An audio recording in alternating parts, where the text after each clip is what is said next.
माडखोल नमसवाडी येथे मनोज पराडकर यांच्या एक्सोबाईट कंपनीच्या ऑयस्टर मशरूम म्हणजे अळंबी या प्रकल्पाचा शुभारंभ अभिनेते राजेंद्र शिसतकर यांच्या हस्ते फीत कापून करण्यात आला।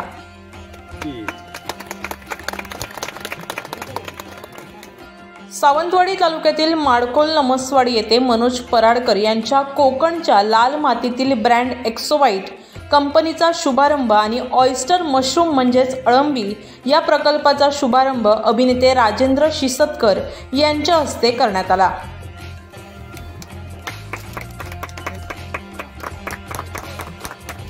एक्सोबाईट चला ताजा आणि पौष्टिकच खाऊ। यावेळी सर्वप्रथम अभिश्री पराडकर यांच्या हस्ते मान्यवरांचे गुलाब पुष्प देऊन स्वागत करण्यात आलं।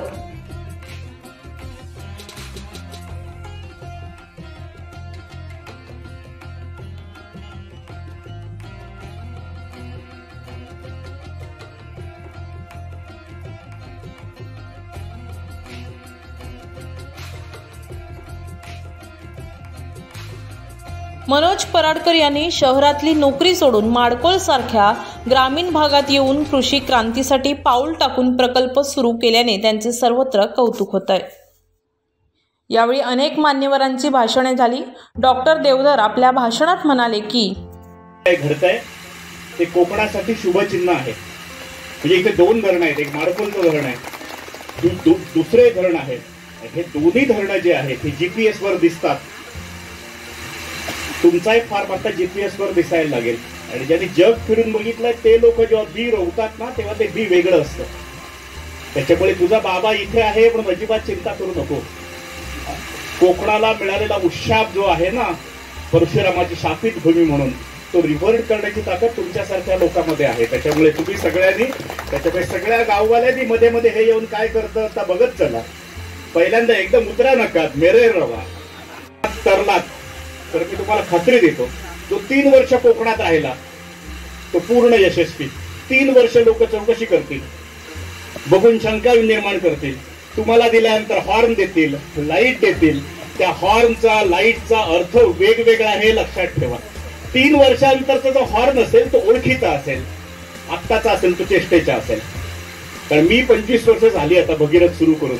म्हणजे मी जेव्हा रस्त्यावरचं शेण जमा करायचो, मी सकाळी पेपर आणायला यायचो, 9 रुपयाचा पेपर तरुण भारतचा तो आणत असताना अभिनेते राजेंद्र शिसतकर म्हणाले की आमची मैत्री फक्त 50 वर्षाची। आम्ही ज्युनियर केजी पासूनचे मित्र आहोत। त्याचा स्ट्रगल म्हणजे एक कॉर्पोरेट लाईफ आयुष्य जो जगत होता आणि तिथून तो शेतकरी आज काही प्रवास आहे हा अशक्य प्रवास आहे। आम्ही आता येताना डॉक्टरांचं आणि माझं तेच बोलणं चाललं होतं की एक अशी उडी घेतली त्यांनी, पण त्याचा ध्यास त्यांनी 4-5 वर्षांपूर्वी घेतला। तेव्हा तुम्हाला म्हणाला होता की मी हे करणार आहे आणि आज ते पूर्णत्वाला जात आहे, याचा मला आनंद झालाय। आणि यावेळी अनेक मान्यवरांनी या प्रकल्पास आणि पराडकर यांना शुभेच्छा दिल्या।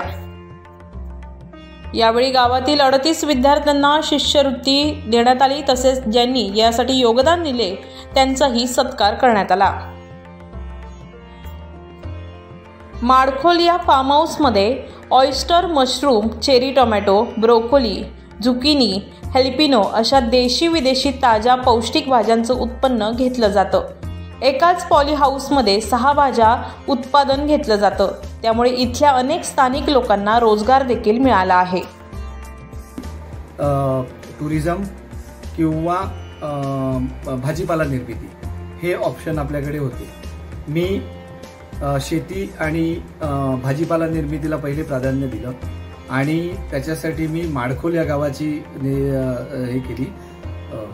आणि माडखोलमध्ये माडखोल पाण्याचा गाव आहे, त्यामुळे चांगलं पाणी तिकडे आहे, शुद्ध पाणी आहे। माझ्या ज्या फार्म हाऊस मी घेतलेलं आहे तिकडे मी पाण्याचं मुबलक साठा आहे। तर मग अशा वेळेला आम्ही काय केलं की पॉली हाऊस बांधलं आणि त्याच्यामध्ये एका पॉली हाऊसमध्ये नवीन संकल्पना मी केली आणि ती सक्सेसफुल झाली। एका पॉली हाऊसमध्ये आम्ही 6 भाज्यांचं लागवड केली आहे आणि ती सक्सेसफुली 6 भाज्या आम्ही प्रोडक्शन घेतलेलं आहे त्याचं। त्या व्यतिरिक्त आम्ही अळंबी म्हणजे ऑयस्टर मशरूम, जे आपल्या भागामध्ये खूप चांगल्या पद्धतीने येतं आणि जे बटन मशरूम असतं ते त्याला थंड हे लागतो, ते आर्टिफिशियली ग्रो केलं जातं। आम्ही हे ऑर्गॅनिकली ग्रो करतो त्यामुळे त्याची ते एक आम्ही हे केलं त्याचं. आणि जो मशरूमचा जो प्रकल्प आहे तो एक डोक्यामध्ये जेव्हा विचार केला की आपल्याला जर रोजगार निर्मिती जर करायची असेल तर हा मशरूम प्रकल्प खूप चांगला प्रकल्प आहे. ह्याच्यामध्ये कसं आहे की म्हणजे ज्यांच्याकडे जागा मुबलक अवेलेबल आहे आणि जर साधारणतः एक 700-800 स्क्वेअर फीटची जागा असेल ज्यांच्याकडे, तर त्यांनी जर हा प्रकल्पात येऊन म्हणजे त्यांना आम्ही शिक्षण देऊ. बांधकाम खर्च जो आहे तो त्यांचा असेल, पण जो रिकरिंग कॉस्ट येते, वर्किंग कॅपिटल कॉस्ट ज्याला म्हणतात, तो आम्ही त्यांना करू. आणि कळकळीची विनंती आहे की जर तुम्हाला हे आवडत असेल संकल्पना तर तुम्ही याच्यात भाग घेऊ शकता. मला जे मार्केट डेव्हलप करायचे ते प्राथमिक पद्धतीने सिंधुदुर्गमध्ये आहे, कारण ह्या ज्या भाज्या किंवा मशरूम जे आम्ही ग्रो करतो त्याला आरोग्याचे खूप फायदे आहेत आणि ते माझ्या कोकणवासियांना मिळावेत ही माझी मनापासूनची इच्छा आहे. त्यामुळे गोवा हे खूप चांगलं सशक्त मार्केट आहे, पण माझंही सिंधुदुर्ग काही कमी नाही कुठच्या बाबतीत.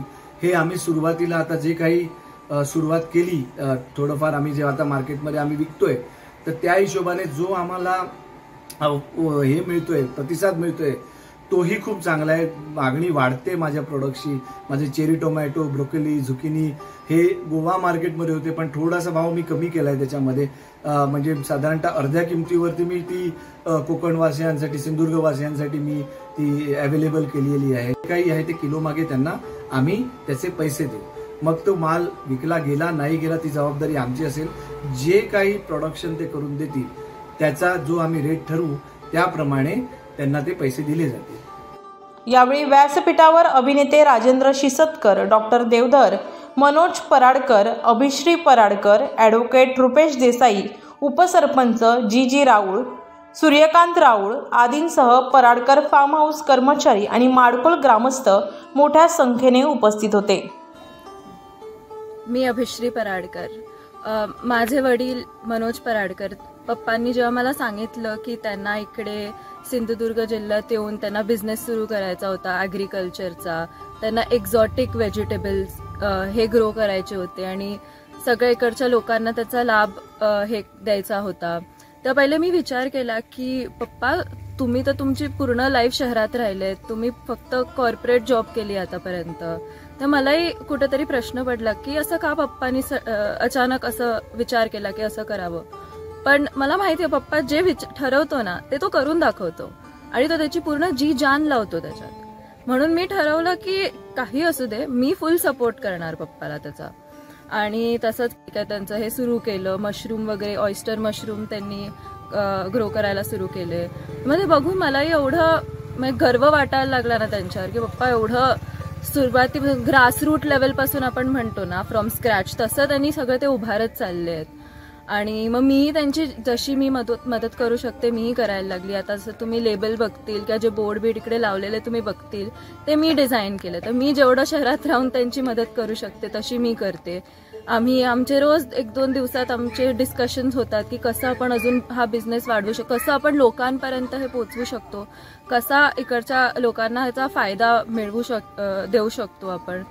हे आमचं खूप चाललं. आणि पप्पांना पण असंच आहे की आपण जे करतोय त्याचा फायदा सगळ्यांना पोचायला पाहिजे, सगळ्यांना कळायला पाहिजे की हे काय आहे, हे वेगळी भाज्या आहेत, ह्या इकडे मे बी मिळत नाहीत तेवढ्या, त्याचा ग्रामीण इथे पण लोकांना त्याचा फायदा मिळायला पाहिजे असं. आणि आम्हाला हे पुढे पण न्यायचंय. तसेच आम्ही आता अजून भाज्या पुढे जाऊन अजून भाज्या आणू. आमची वेबसाईट पण बनवू एक, ज्याच्यावर लोकांना आम्हाला कॉन्टॅक्ट करायला अजून सोपं पडेल. आम्हाला जेवढं लोकांच्या जवळ पोहोचू शकतो तेवढं त्यांच्या जवळ पोचायचं. आम्हाला त्यांचेही ओपिनियन हवेत की त्यांना काय हवंय आमच्याकडून. असंच आम्हाला पुढे जायचंय आणि तुमचा सगळ्यांचा जेवढा सपोर्ट मिळेल ते आम्हाला खूप बरं वाटेल. थँक्यू.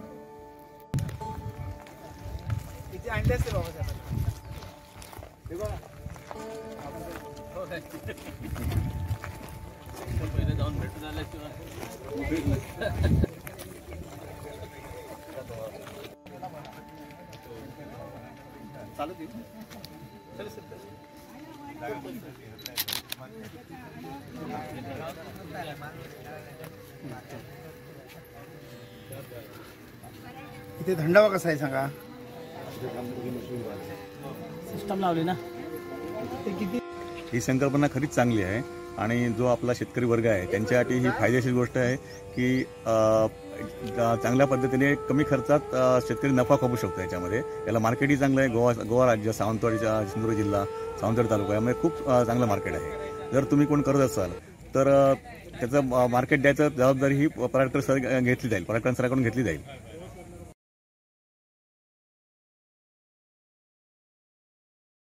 पंकज मडिये, जनशक्ती माझा, माडकोल, सावंतवाडी.